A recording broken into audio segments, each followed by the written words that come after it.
Let's fire up the stream, guys. Doing a special stream tonight on Monday, December 16th. Hopefully, the stream starts up. Looks like it's running.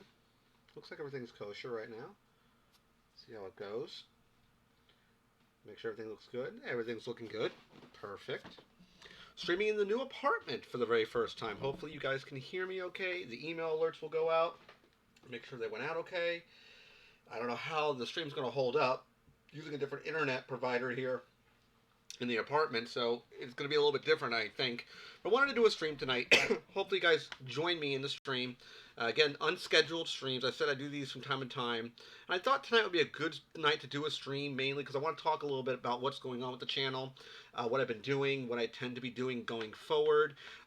Talking about the last episode of Funko Pop Battle Royal, which would be round 8. Hey, Javi, thanks for coming in tonight, my friend. Long time no see. I wanted to do a stream tonight just to talk about what's going on. Hopefully, the Munchkin's doing well. hopefully, the little one's doing well. Still in bright, sunny South Florida. I know you moved into further north of me, but hopefully everything is good here. We shall see what's going on with the stream tonight. I wanted to do something a little different tonight. Hopefully, the OBS holds up pretty well. Usually need about at least 10 megabytes upload, 10 megabit upload speed. This internet connection is really close to that capacity, to that cap. So I'm hoping the stream holds well enough alone and doesn't drop on me intermittently. I'm hoping like that. So it's going to be a very, very challenging situation to try to do the stream tonight with you guys. I haven't did one in about. I looked at the last stream that I did. Yep. It's going well. It's going well. Can't complain.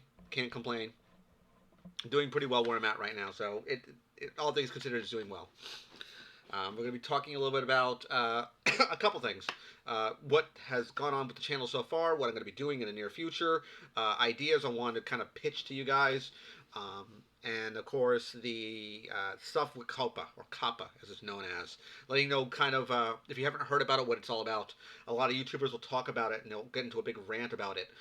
Coppa affects me a little bit differently, and I want to talk about that shortly so you can kind of understand what it has on me and the bearing it would have on my channel. So we'll talk about that at the top of the hour. Drink of tonight, I went back to some old school. We'll do some Dr. Pepper Cherry tonight. So again, not sponsored by Dr. Pepper. Wish they would sponsor me. I'd love to have them for sponsor me, but it is what it is. So we're going to be talking about a couple things tonight. It's going to be about a 30-minute stream, I'm hoping. Maybe some Q&A could be thrown in. I'm not quite sure yet. I'll talk about something I wanted to pick up today, but unfortunately I have issues with my debit card, and the item I had in my cart literally was yanked out from underneath me. I'll talk about that tonight as well at the top of the hour. Hopefully you guys will join me in the stream tonight. If not, you can always catch it on video on demand on YouTube. You can always find me there, as well as all my other streams. I'll link it to the playlist like I normally do. If you didn't notice, this is my new studio. It's a much smaller room in my apartment. I've talked about it in a couple videos now. If you look around a little bit, I kind of showcase off the walls a little bit. That's kind of one of the actually two display stands. There's a stand behind me, and over here is another stand with a small black shelf display, and there's a black shelf display in that corner between the shelf behind me and against catty corner to that wall, against that wall. So, it's 9 o'clock, guys. Thanks for everyone coming into the stream tonight. Hopefully you enjoyed the stream. I'm trying to entertain you guys for about 30 minutes. Let you guys know what's kind of going on with the channel. I haven't had really an update in a while to talk about what I'm going to be doing, what I want to do going forward, stuff that I've talked about, and some ideas I want to roll out to the channel. So, if you notice the top right corner, we'll start right now. Yep, that's been the collection for a while. It's just, I have more than that, what you see around the room. Again, this is a smaller studio compared to the studio in my other apartment. I lost about maybe 2 to 3 feet per wall against the length and the width. So I had to kind of make adjustments going forward of how I wanted this studio to be put together. And me and my girl kind of worked out some of the angles of what we wanted to do. One thing I didn't show was kind of this over here. I'll kind of spin it around so you can see on my webcam. That, and here's the shelving unit I was telling you guys about. This is I got the shelving unit at Marshall, not Marshall's, at Michaels. This was normally an $80 shelf. What makes this shelf cool is that this is a hinge display. And I don't know if you can notice. I talked about this in the video, in the studio walkthrough. Over here, there's a light, LED light up feature to it. I have some of my art over here. I didn't really showcase this off. Really cool painting right there. So I'm going to put it back to where it was. There we go. So, yeah, no, I can't open the store yet. I don't have that much stuff. I have a nice collection, but not all that, not that crazy amount of stuff. Again, drink. We're doing some Dr. Pepper Cherry tonight. Yeah, the I have that shelf that you saw that on the wall, and there's a two-tiered shelf.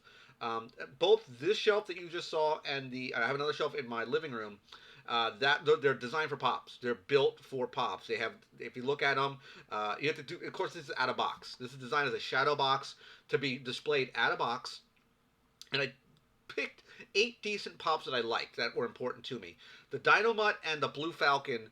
I'm going to replace those with two I wanted to get today, and unfortunately, you might have saw it in emails that went out to Funko at the Funko store. They had, excuse me, Wile E. Coyote and Roadrunner.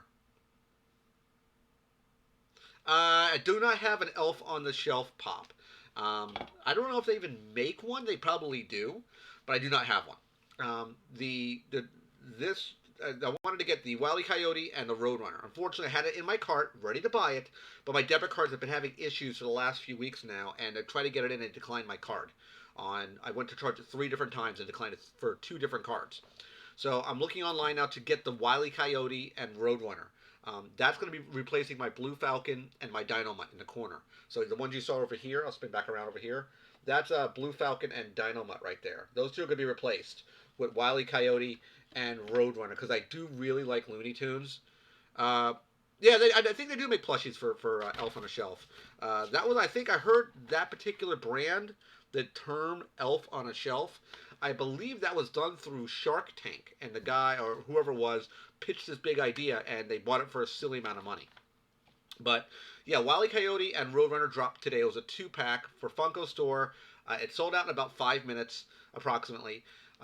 And it was normal price was $30. I'm seeing them go online for about double that right now. I'm going to be getting those as a 2-pack. They will definitely be reviewed. I love Looney Tunes. Let me kind of spin back around so you can kind of see it over here. If you notice right there, that's a whole shelf of Looney Tunes right there, on right above the Darkwing Duck. So you'll see it right there in the corner. Literally, it's right here. This shelf right here. It's all Looney Tunes. So yeah. Hey, thanks guys. Thanks for coming into the stream tonight, my friend. Thanks for joining me. So yeah, the I definitely want to get the Wile E. Coyote and the Roadrunner. Absolutely. I don't mind paying $60 or $80 for that. Me personally, it's something from my youth. I love Wile E. Coyote. I love Roadrunner, and the Wile E. Coyote has the sign that says Wile E. Coyote Genius, and it's a running gag that he always has. He's always known as Wile E. Coyote Super Genius. He even had episodes where he was chasing not just Roadrunner but Bugs Bunny, taking the role of Roadrunner. Very, very funny. Yeah, I'm going to be definitely doing that. I got to pick it up first. I'm most likely going to be through eBay. I have to probably get it through eBay. The Roadrunner looks cool because it looks just like the Roadrunner, and Wile E looks perfect. Roadrunner is a very, very thin body, just because Roadrunner is a very lanky bird. So I'm going to guess it's probably going to need a figure stand. I'd make the assumption.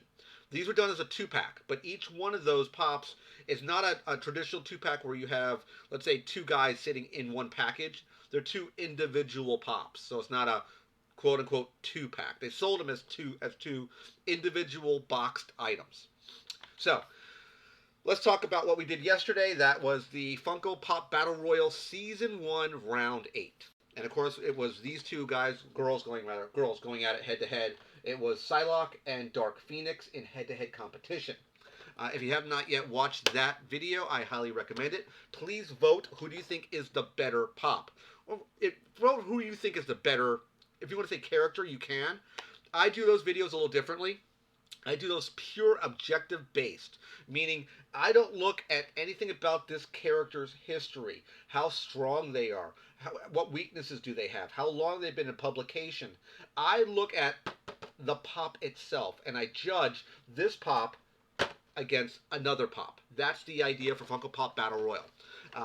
It's going to be round 8, which is the last round of the regular tournament. I was having issues trying to find the Psylocke Pop because it was in my overstock I was looking for, and I had to like dig through a tote to find her. I did finally get my hand to find her, and I almost had to replace her with another Pop. Let me grab him real quick because I did pick him up on a toy hunt, and I was tempted to replace him with this one here, and that was going to be Iceman. This is a very quote-unquote cool Pop, if you get the joke. Mainly because I always liked the way this... I liked Iceman as a character in Marvel, but I thought the Pop itself, when this came out, just looked so cool, literally. And the weird thing about this one is, it's in a special design packaging. It's clamshell together. They usually don't do that unless they're exclusives. This is the 80th, I believe the 80 Marvel 80th year is what they are. But he just looks neat. I mean, I don't know if you can really see it. It is translucent, and usually Funko has a lot of problems with translucent material because it loses the effect. But I thought it looked really, really good. You see him coming off the ice sled. This looks really, really neat. I wish it had the good bobblehead. You know, you guys know me well enough by now. I really don't like bobbleheads because of how janky the springs get. You can pose the head. I mean, I can go in here and start fiddling with the spring and moving it around, but it becomes very, very difficult to get the head back in a stationary position. So I was going to make Dark Phoenix against Iceman. That was my next go-to if I couldn't locate Psylocke. But I'm happy I'm happy to find her, because I think it'd be I like the matchup having two girls going at it head-to-head. Even though one in the comics will just wipe the floor with her. But that's beside the point. But he does look good. He does look good. I don't know if I'm going to do a review on him yet, but he does come off his own base because he's making an ice sled. I do like that look. I think it's very, very, very, very neat. Very, very cool idea. Again, pun intended, of what they're doing here with this Pop. So yeah, definitely a cool idea. Got to keep making this pun. So that was the idea for this round of Funko Pop battle. Yeah, it does look really, really good. They came out with a flocked version of this one. I saw the flocked one. I could have purchased the flocked one on Funko Store, but I said I have this one. Why do I need a flocked version of it? It really wouldn't, to me, look any better, really, than this one. This one looks good enough for me. I don't mind. This works for me. So that's why I decided to keep that one, as opposed to getting the additional flocked one as well. So, let's talk about kind of stuff that's going on with the channel before I go any deeper. You haven't had a toy hunt since, I think it was episode 71. Let me make sure. Let me go and check the records here to make sure I'm not talking out my backside. I think I'm correct. It was episode, I want to say 71 was the last toy hunt I've done. I had one recorded, ready to go. I kind of got this guy out of that toy hunt, but I did showcase me picking him up. So it'd be a toy hunt that really wasn't fully complete, and I haven't decided. It's sitting in my Dropbox right now. I haven't thought if I'm going to post it as a very short toy hunt. It's about 3 to 4 minutes long. The last one was episode number 71. That was New York Comic Con 2019 and Triple Force Friday. So that would be, wow, that would be in September? No, November. November, I think it was. I think it was November. Hold on. I think it was November-ish. It came up 71 days ago. No, that was in October. That was in October. So the last toy hunt I did was in October. There's a couple pieces that have kind of slipped by my grasps. One of the things I wanted to do a toy hunt for, unless I get it as a holiday gift, is the Red Death Diamond Select statue. I have the Bat Who Laughs. I have Dawnbreaker Batman, and I want to get the Red Death version of the Dark Knight Metals. Because I have both the other ones, and I have both the Pop version. I have the Red Death Pop, which I did a video review on that particular Pop. That's something I want to do down the line. I definitely want to do a review on that statue when I get it, just because I have the other 2 statues in the collection. So yeah, so that's something I definitely want to do. As far as the channel itself goes, I'm going to complete as mentioned, the Funko Pop Battle Royal stuff. That's going to go to the semifinals. But I want to let that last video go for about 2 weeks. All the other ones have been going for months now. I want to have that last one run for at least 2 weeks to get a decent amount of a decent amount of comments on that video when it comes to who thinks they won the tournament. That one didn't have a whole lot of views, about 12 views or so. Again, I've talked about many times, I am a small channel. I do know that. I do not have enough to get monetization. I do know that as well. And that will lead me into my thoughts in a second, and you'll understand where I'm coming from. The Funko Pop Battle Royale stuff doesn't seem to stick with you guys, the audience. And that's fine. You guys may not like it, and that's cool with me. I'm probably only going to run it for one season. I ran this season too long. It should have been not four rounds for each bracket. Hey, CDTV, thanks for coming into the stream tonight.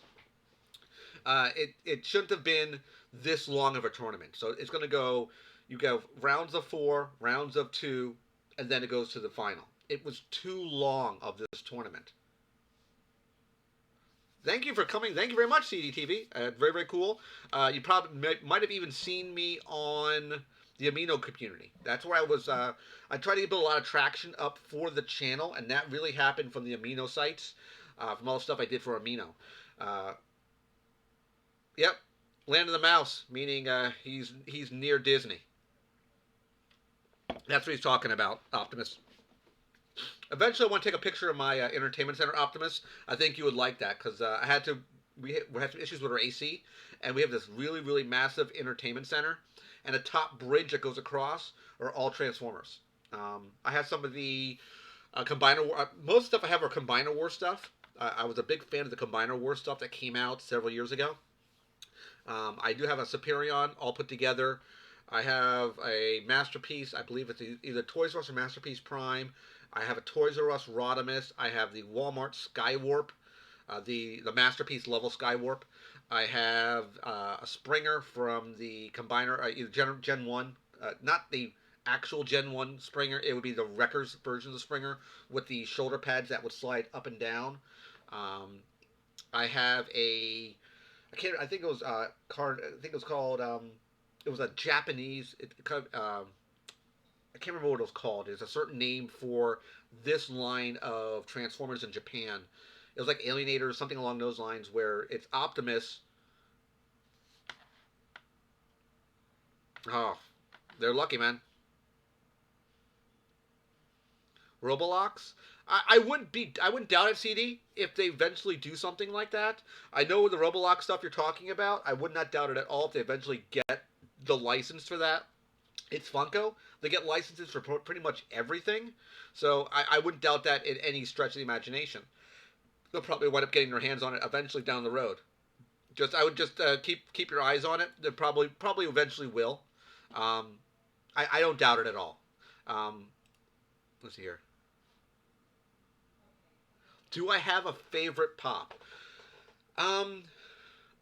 If I would say I would have a favorite pop, and that would be my Big Bang Theory pops.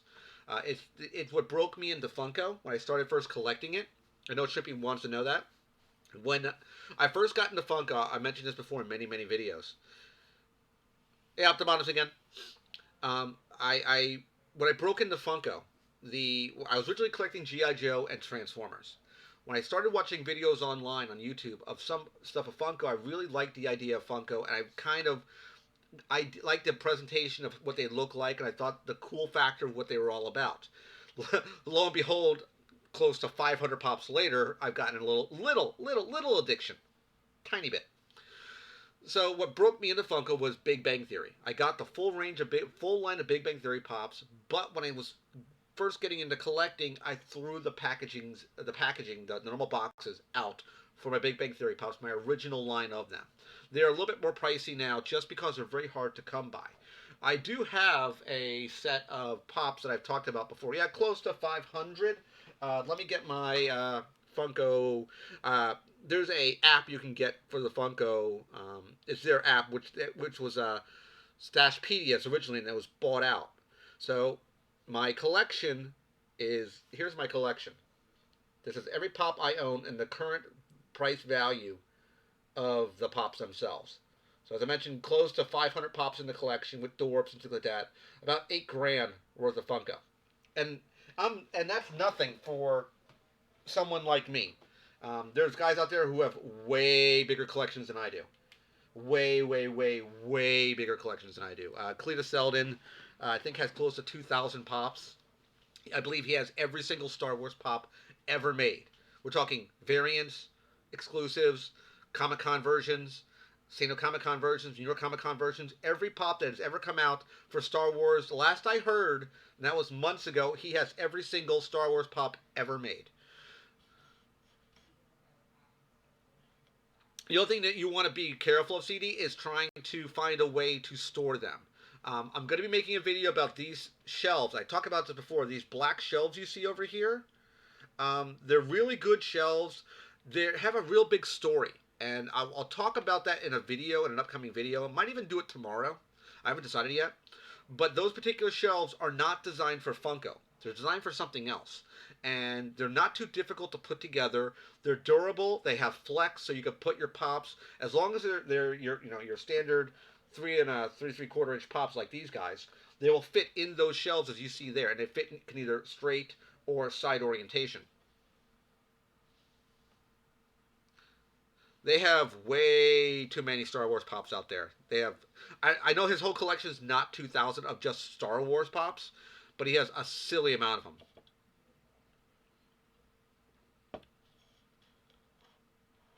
Yeah, I might do it tomorrow. I'll talk about these black shelves.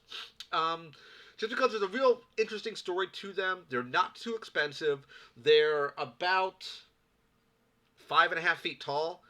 They're, I think, a little bit better than those black shelves you see over here and over here, which are those long white shelves you normally would see that everyone uses for their collections.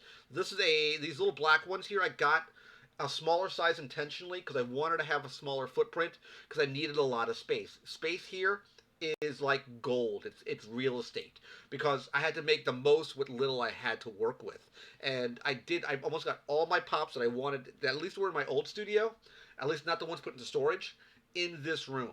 And I'm very, very happy, at least with the organization of what it is. I could probably make more space happen if I wanted to put, let's say, more of the shadow boxes in place, more of these little side shelves. I could probably squeeze even more room out of these.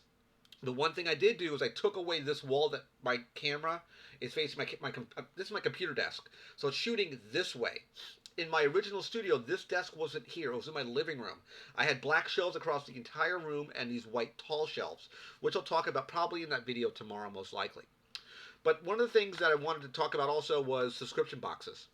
If you notice, I haven't did one since the last box in November, which was the October box for P.O.Box. I'm still going to do the video series, which is going to be a two-parter, where I'm going to talk about the boxes from 2016 versus the box from 2019. I just haven't shot the video yet. I've had no time to do that.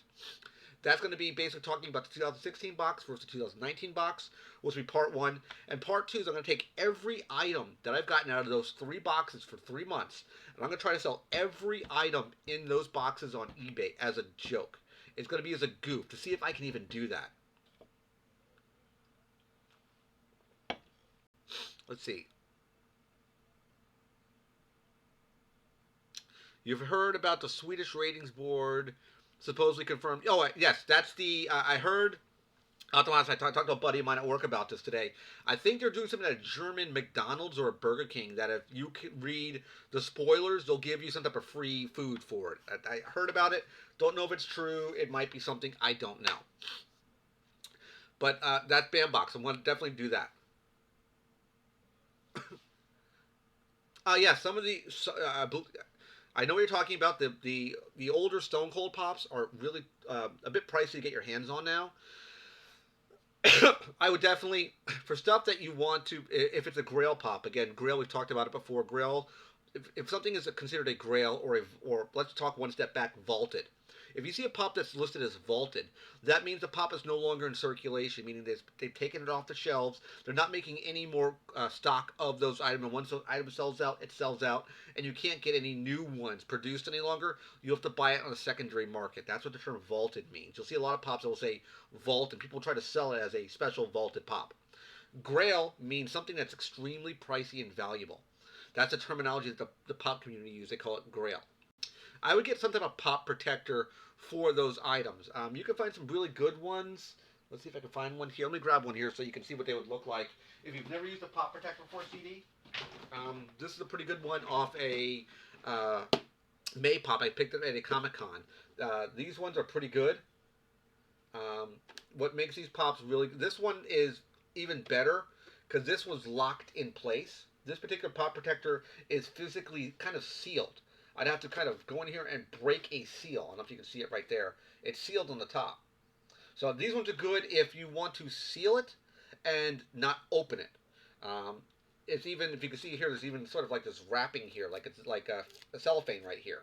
So these ones are, I got this online. So when they shipped it, they wrapped like kind of cellophane around the inside, around the packaging itself. I've never removed it. I got this at Comic Con. This is the Hot Topic My version, and why I liked it so much was the translucent little blue, a little pink robot she has, a little ice robot, and that blue effect that you see there is a translucent piece of material that's kind of swirling around mine. There's a good shot of it right there. So if you see it right here, it might be hard to notice, but it is like a crystalline, like a see-through crystal base. Am I going to Galaxy Edge in Disney World in January? Probably not. Um, Only because I don't have tickets to Disney World. I have tickets to Universal, like a season pass. I don't know what they're doing with Galaxy's Edge right now, and as far as the Orlando area. I know that there was a lot of issues in the Hollywood version of it, and I heard rumors of it being a ghost town, but that's beside the point. Stuff to talk about before we wrap the video. It's already close to 9:30. I might let this one go a little longer, guys, because you guys are enjoying it. Let's talk about Coppa. Let's do that real quick, and I'll kind of circle back to some other stuff I'm working on. Coppa is something you might have heard. Cool, dude. Yeah, I know it opens sometime next month. I don't know if you guys have heard about something called Coppa or Coppa, C-O-P-P-A. That's basically a new thing that kind of has a lot of YouTubers running scared right now. If you're not familiar, it's the Children's Online Privacy Protection Act. This was basically designed because YouTube got hit with a massive lawsuit. It was something like I think it was around the lines of like $13 million. It was a very very substantial amount of money. Don't quote me on the numbers. It was a really high fine coming from the government for Coppa. And what they're enforcing now is new standards and practices for YouTubers. And what they're really doing is they're saying that you have to be at least 13 years old or older to watch YouTube videos. And the reason why some of the algorithms that are used for YouTube, and it's targeting younger kids for things that shouldn't be. And they're really kind of affecting a lot of the toy YouTube channels, ones like myself. Yep, getting to that in a second, Optimus.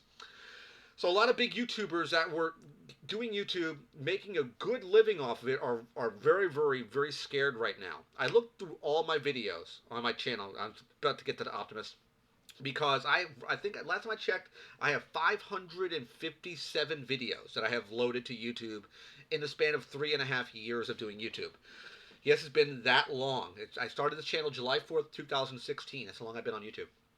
And I looked through every single video, and not one video is marked for children. Every one of my videos are marked as not for children, meaning you must be 13 years or older to watch this. The idea is to prevent children from watching videos. And it's specifically really targeting, and Coppa is really targeting, because when you tell Coppa that your video is safe for kids, they immediately nail it with an algorithm that kind of pulls it down through their search ranks. You can't comment on videos. You don't really get monetization on it, even though I don't get any monetization, and that's sort of my safety net here.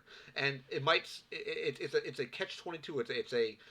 It's literally a catch-22, because I'm not making money on ads, meaning there's no ads placed in my videos. When you're not monetized, meaning YouTube doesn't put ads in place. It all depends, CD. My channel doesn't have enough leverage right now because I don't have enough watch time in minutes. It's something I would love to get my hands on again, is to get my monetization back. But to be monetized, I've said this before for a while now, is that you have to have 1,000 subscribers and 4,000 hours of watch time in a 12-month period. So if you do the math, if you calculate it all up, 4,000 hours of watch time is about 20,000 minutes per month for 12 months for 240,000 minutes of watch time, which equates to 4,000 hours of watch time. Not minutes, hours of watch time. Unfortunately, I don't have it. I'm I'm about I'm not even close. I'm not even close. I've been doing it for 3 years now, and if I look at my numbers as a whole, I'll give you kind of a listing of what I have for all my watch time. I've been doing YouTube for over 3.5 years. I have 431,000 hours, 431,281 minutes of watch time on my channel. So it's not enough time in a year to do that. I have about a third to a half of that per year. When I first started YouTube, this kind of they pull back the ropes, the reins on monetization, and my channel got hit in 2018, I believe it was. Yeah, I'm not even close. CD, it's cool. I've come to grips with it a long time ago. I would love to get paid to do this. I've talked about when I first did the channel and started it, I made about the same amount of money to fill my gas tank one time. And that was putting in close to 700 hours of my personal time shooting YouTube for you guys. And I don't mind doing that. I have no problem doing it because I enjoy it as a hobby. I like bringing things like this to review, to show what these are about, show how cool they really are, and show kids like Javier's kid some cool things. That's my job. Yeah, it's people said to go Patreon. I don't want to go Patreon. Could I make a living off of it? Maybe. But the problem with going Patreon, it feels to me like you're begging somebody to pay you. And I really don't want to do that. I don't want to make additional stuff to seem like it seems to me like a bribe. I know YouTubers use YouTube and Patreon to live. I get that. But my channel's not in that realm. It's not that big to do that. I'm not the next big breakout star out there, and I'm perfectly fine with that. I'm not the next big, big crazy toy hunter that's out there. I'm okay with that. I'd rather have a small community of even if you look at my subscriber count in the corner over here, you'll see it right there. 1860. That's not a real number. That's a number that was inflated massively when I tried to get my channel into a position where it would grow on YouTube. I did everything in my power to grow my subscriber count, and I did things that I shouldn't have done, like sub for sub. It's something that's really, really bad to do. It's really not looked upon as a good thing. That number is extremely inflated. That's why my videos don't have that much watch time, because my subscriber count isn't as high as it looks to be. Let's see here. That's where I'm getting to right now, Optimus. That's the catch-22 I was talking about. Because I'm not monetized and there's no ads on my videos, there's no one being there's no children being targeted by these ads. I don't have any ads. Therefore, I'm kind of in a good place right now because they won't bang my channel. If someone gets fined because of a Coppa violation, every video that they deem as not safe, or it was for kids and you said it was not safe for kids, or something along those lines, you get charged $42,000 per infraction. That's a number you can look up online right now. They will hit you with a massive, massive fine per video. So I looked at my entire catalog so you can see what's going on. There's a way you can, I believe, do a filter CD on your channel. You can see through their dashboard for any Coppa-based videos, and it will tell you specifically which one were flagged for Coppa, because it'll say public and like in an italics below it, safe for kids. That's how you know if that video was flagged for it. I've seen videos that would talk about toys, and that's the main thing that's affecting a lot of the toy YouTubers, because they're targeting toys. That's one thing specifically Coppa is going after, are toy-based YouTubers specifically. Yeah, I have done a lot of giveaways. Some of the subscriber counts died down because, unfortunately, Entertainment Earth has changed their policy with YouTubers. And I was doing giveaways based on my Entertainment Earth affiliation. They're no longer doing stuff with me because my channel doesn't grow enough and doesn't have enough monetization or push for them to keep sending me out free product. So I can understand why they're doing that. I'm not too worried about that. Will I do giveaways again? Probably. I just haven't done any ones recently. If I did them, they'll be definitely back on the IO Gleam website. I would do them very, very similarly, where I would talk about the items and I would do the giveaway as accordingly, just like I did them before. No difference.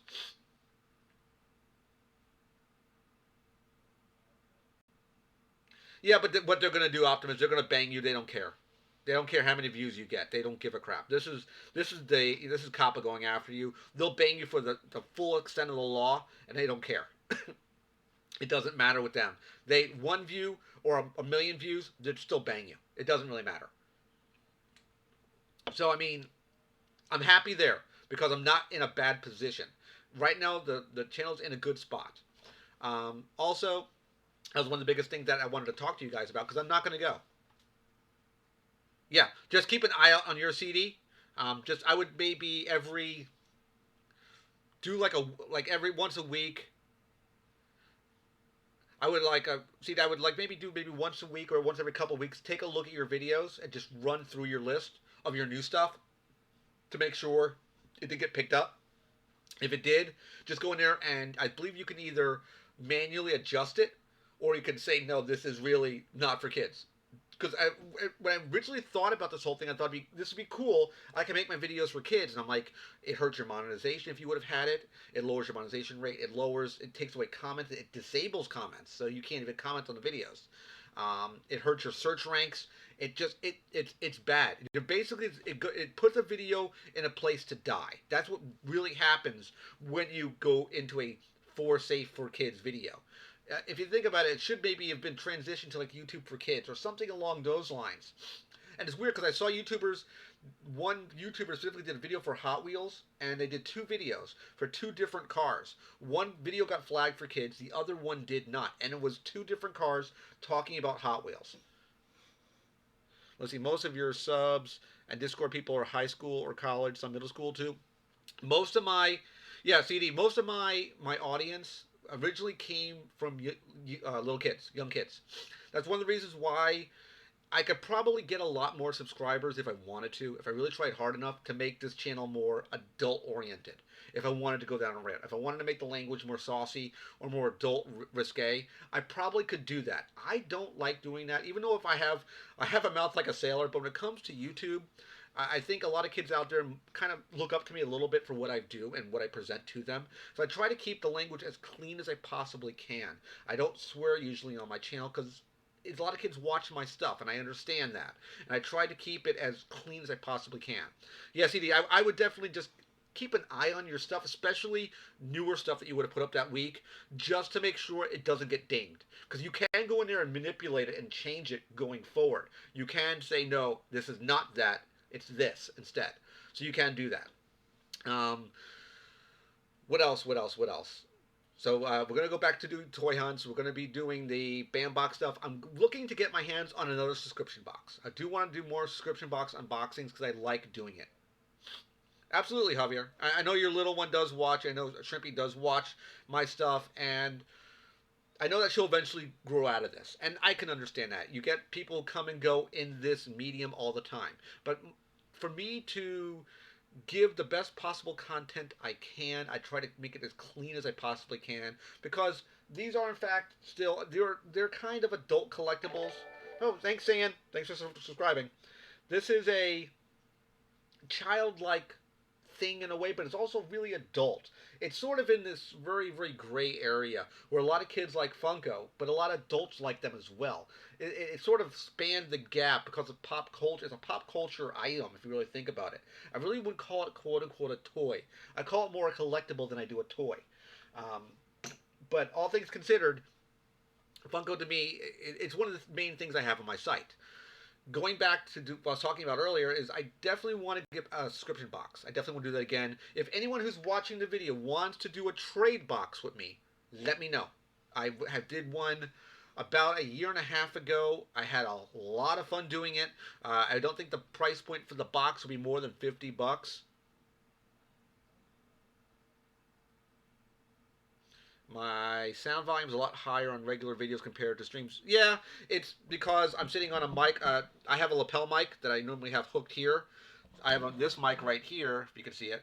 It's about a foot and a half away from me. So I try to get as close as I possibly can to the mic.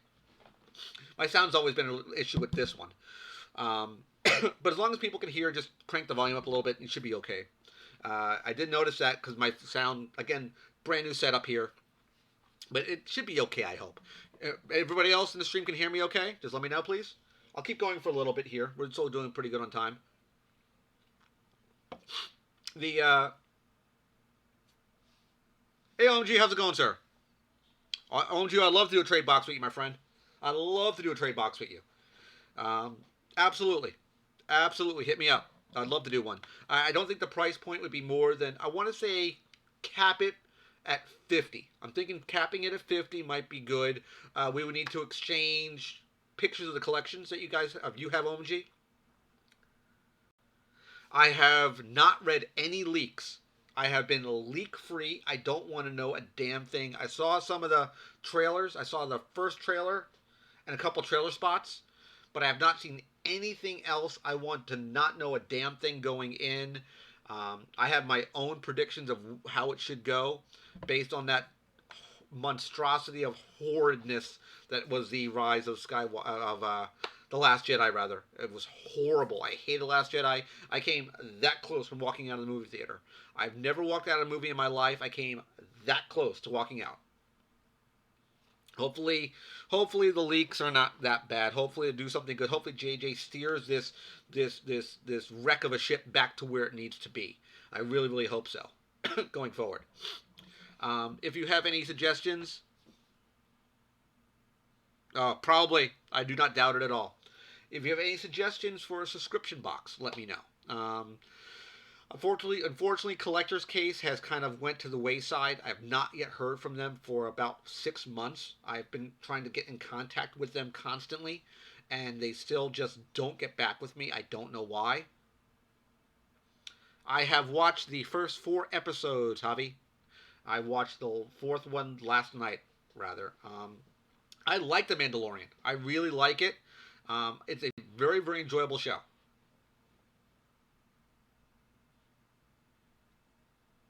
Awesome, dude. Yeah, Home G, I'll definitely hit you up there. Yeah, absolutely, absolutely, Home G. You can, if you want to do an unboxing, you can. If you want to point it to a video, let me know. I will always plug it. I'll plug any. I'm a guy that likes to really, really help the smaller channel because I am that. I am that guy. I am the smaller channel, so I do like plugging other smaller YouTubers as well. Oh, it can't be worse than that, man. It, it can't be worse than Last Jedi. They are coming out with a pop for Baby Yoda. I have seen the pop for him. They have a shot of him. Let me see if I can find him real quick here. Baby Yoda Funko. He looks absolutely adorable. Absolutely adorable. I have to get him just on print. I mean, what come on. Hold on. Let me get it here. He just shifted on me. There we go. Come on. That is adorable. What's not to love about that? This is at Target store.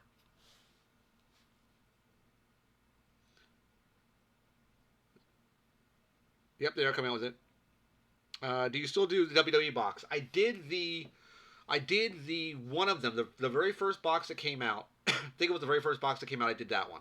I haven't did anyone since. I'm tempting about doing their. I think they have a Wrestle Crate, or another company called. I think it's called Wrestle Crate that does wrestling subscription boxes. I've been thinking about that.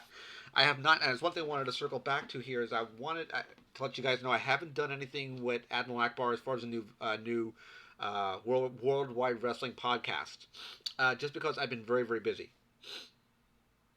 Yeah, I definitely want to get that one. I'm assuming they're probably going to come out with different variations of Baby Yoda. I would assume, and it's not really even that's the nickname this character has been given as Baby Yoda. He's known as the child for Mandalorian, but it looks like Yoda as a child, as a baby. The box, the WWE box.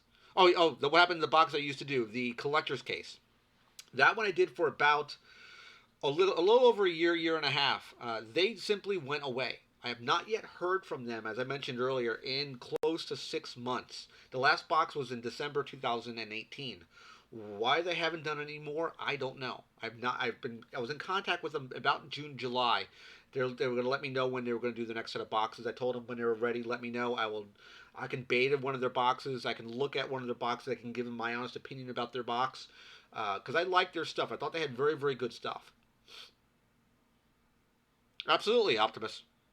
Absolutely. I would do a full review on it. Um, the transformation though would probably be done is as a it would be in mode A. I would transform it off camera and show it in mode B. Reason why I'm not the big optobotomist guys. I'm not the Bolt Matrix when it comes. These are well known or P.O.G. I'm not those guys. I really suck at doing transformations on camera. It takes me a long, long time. I was doing one for the Generations tracks.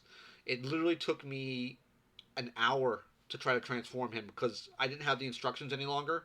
I went online to try to find them, and I couldn't get certain pieces to move the way they needed to, and I was getting really, really frustrated with it. Do I like Amigos? Amigos. I don't know what Amigo is. Is it pronounced EMGO? Is that the correct pronunciation?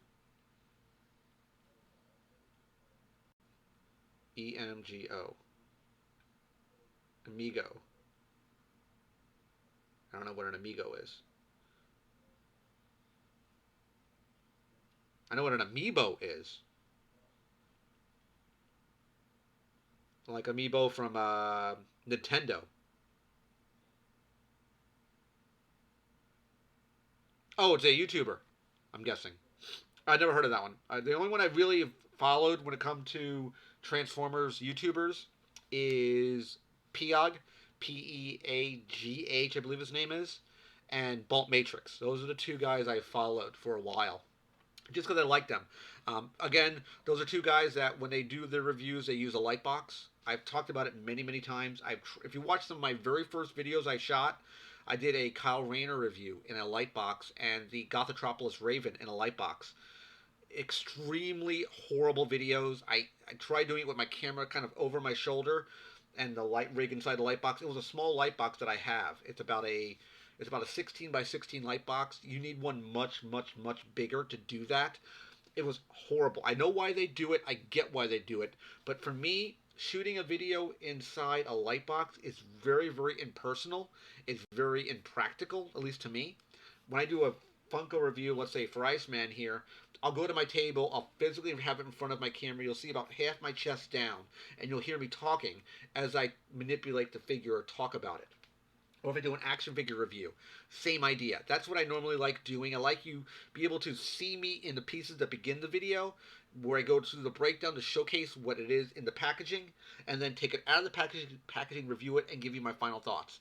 That is how I normally do a video segment. I do it in 3 stages. I do the introduction, the breakdown, and my conclusion, my final thoughts. That's how I normally always do my videos. I kind of got into a process when I started trying to find my legs of how I wanted to shoot videos, or when I did the light box, it just didn't work for me. So it works for certain people. If it works for them, perfect. It just didn't work for me, and I'm happy the way it worked. I'm happy the way I put my videos together. Every video, if you weren't aware, every single video that I put out takes me between an hour and a half to 3 hours between beginning it, putting it together, blocking it out, miking it, lighting it, shooting it, editing it, rendering it, and producing it and putting it online. It takes about 3 hours approximately of my time to do that.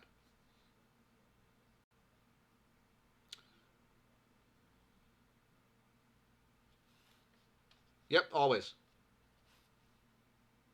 Yep, I don't doubt it at all. I I It's funny because if you see me go out to stores and if you see me do a toy hunt, that level of emotion is kind of dialed up a little higher on a toy hunt. But I'm that giddy when I find something on a shelf. That's just me. When I find something that I'm looking for, I'm ecstatic when I find that item. I'm very, very happy. I am the kid that didn't grow up. I'm your Peter Pan, if you will.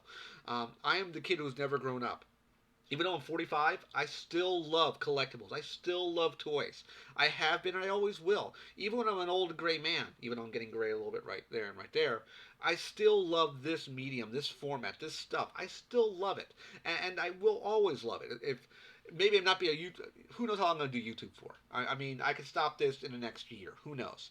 I'll stop it when it's no longer fun. I still think this is fun. I still enjoy bringing out content to you guys. I still enjoy shooting video. I challenge myself every single time I put a video out. I've had times. For the last video I put out for the Psylocke and Dark Phoenix, that video, the beginning of the video and halfway through the breakdown, what you saw was not what I originally shot. I lost those pieces of footage and I had to reshoot them on the spur of the moment to get them back up and put them back into my editor to put them back together again. So I could have scrapped the entire video and said, screw it, I don't want to shoot video that day. But I said, you know what, I need to put a video out for you guys. It only had, I think, 13 views. But again, views aren't important to me. What's important to me is watch time. I could have one video that's watched for 500 minutes, and that's more important to me than a video watched for 100 views for 2 minutes. That's more important to me. The watch time to me is the key factor right now on my channel. I don't doubt it, Optimus. I do not doubt it. But if you want to send me something, absolutely. I've talked about it before. Let me get my card out. If you guys want to do anything, here's the P.O. Box. I've talked about it before. That's the P.O. Box right there for the channel. Hopefully it will focus. There we go. It's in every single video I ever put up. That's my card if you've never seen it before. Focus, there we go. So if you guys want to send something to me, you're more than welcome to. I definitely enjoy doing unboxing stuff. I definitely do all that sort of stuff. So yeah, that's about it for me. But definitely there's going to be a lot of stuff coming down the road. Definitely want to do more unboxings. I want to shoot a couple more toy hunts. I'm definitely going to do the P.O.Box stuff. That's definitely going to be a 2-part video series. Yep, same P.O. Box. For at least for right now. I would definitely need to change it down the road. I'm still living roughly in the same area. It's about a 20-minute drive. I usually go to see my family and go to the P.O. Box, so I can still go there. I haven't checked it in like 2 months, but I never get anything in my P.O. Box. No one ever sends me anything. So don't say anything that you have to send anything. If you don't want to, don't worry about that. That's not here nor there. So go figure for there. But definitely, if you guys want to do send me anything, you can actually still do that. I will do reviews. If you want to send something to me for me to review and then ship it back to you, I will do that. Just let me know if you want me to unbox it or if you want me to review it. If you want me to review it, it has to come out of packaging, or you want me to open the packaging. I don't know if you'd want me to do that or not. Let me know.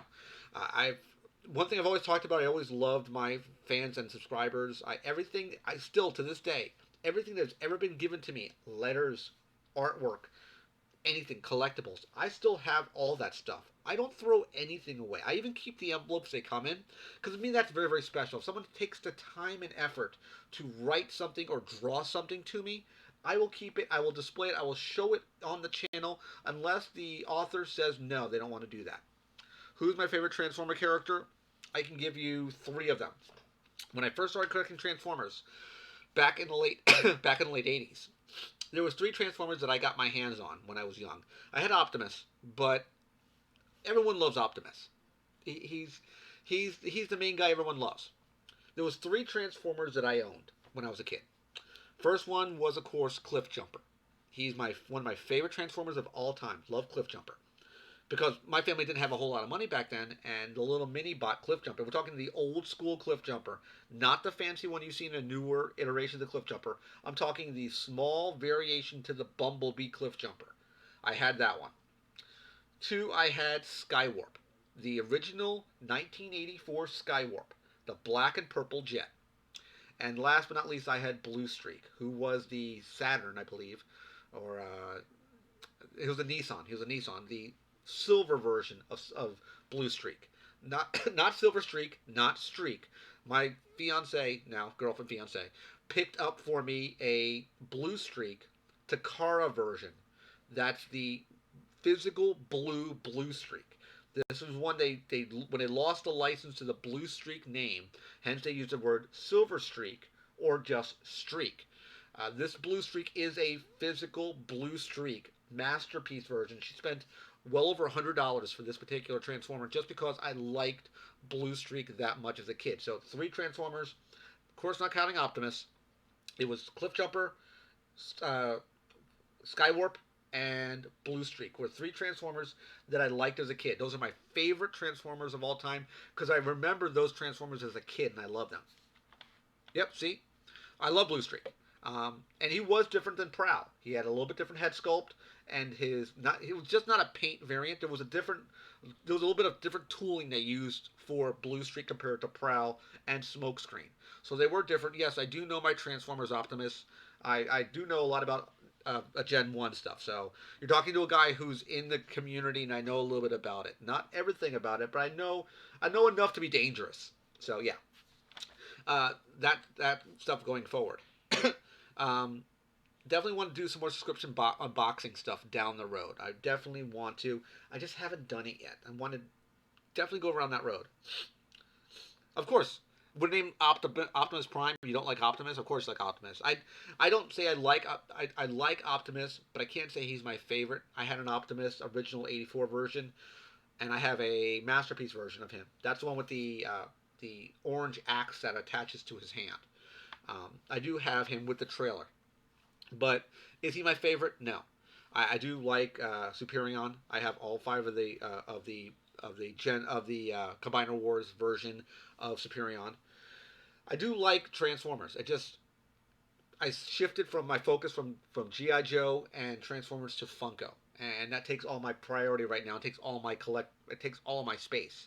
In my old townhouse I had years ago, before I got to Funko, it was GI Joe and it was Transformers, and I had a whole shelf of Snake Eyes. Snake Eyes has and always will be my favorite GI Joe character. You like the Bumblebee Voyager version? That's very cool, Optimus. I have a Bumblebee, which I believe it might have been a Ross exclusive. He stands about, let me go back a little bit. He stands about this tall, lights and sounds, fully transformable. He does transform. The lights and sounds, the battle mask comes down. He has these two gun pods on the side. They will light up with lights and sound. He stands literally like 18 inches tall. He's like this. He's sitting on my bridge in my entertainment center. He's actually in. Let me grab him real quick. Hold on. He's in one of my bags. This is all my Transformer stuff because I haven't unpacked it yet.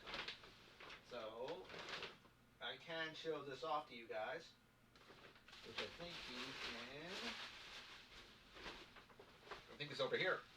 I can showcase some stuff off to you guys. As I mentioned, I do have a Superion Combiner Wars. That was the Bumblebee I was telling you about right here. I haven't put it back on my bridge yet. So everything's been kind of because the AC unit decided to fall apart. I don't know if you've ever seen this one, Optimus. Hopefully you have.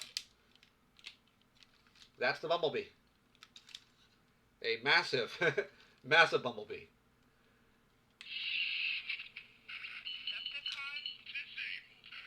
So yeah, he does have a gun pod that will slide out here with lights and sounds.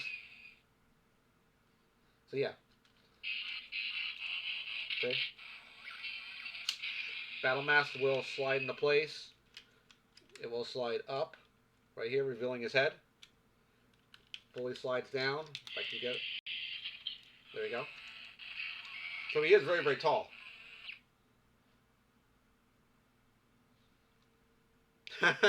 Hey, Steve. So yeah, that's the big old Bumblebee. As I mentioned, he's a beast, and this does transform. This does articulate. This does transform, but he is a very, very, very big Bumblebee. He is bigger than Superion. Again, this is kind of not to scale, but he will transform into the Camaro. So he's very, very cool. Yeah, he's very, very cool. Stuff out of here. Let's see if I can grab them here. Again, this is stuff that was on the bridge that was taken apart because of the AC. Pretty cool Skyfire, or Jetfire. This was based off of the, I believe, Combiner Wars. Yeah, that is a Hasbro Bumblebee. That is a legit Bumblebee. It was released by Hasbro. This is not a knockoff, if that's your question. This is not a knockoff. This is a legit Bumblebee. It's not like it's not a KO version. This is a real Bumblebee. Came in a, it might have been for Revenge of the Fallen, possibly Dark Side of the Moon, maybe. But this is a Bumblebee licensed by Hasbro. You've seen Superion. Let's get to.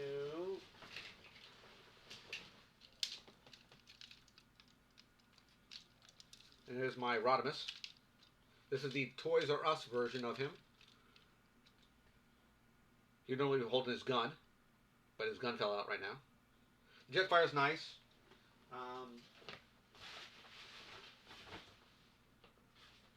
And the last one inside this one is I have a Jazz with his speakers out for Combiner Wars.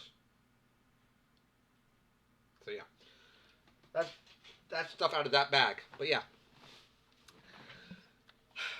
that's pretty much everything, guys. We did a pretty good stream tonight. I thought it was going to go for 30 minutes. It's actually going for an hour now. Steve, you should be able to find it on video on demand, talking about kind of what I'm doing going forward. The idea is to hopefully get more watch time in minutes. I have a decent clip of them. I have a decent amount of them. I have stuff in storage. I have a decent amount. I had a lot of Combiner Wars stuff. I like a lot of Generation 1 stuff. I have a few pieces here and there. But yeah.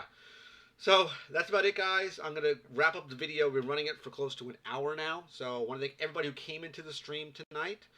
You can watch the rest of this on video on demand when it does go up. I'm going to be canceling the stream in 3, 2, 1. Take care, guys, and night-night.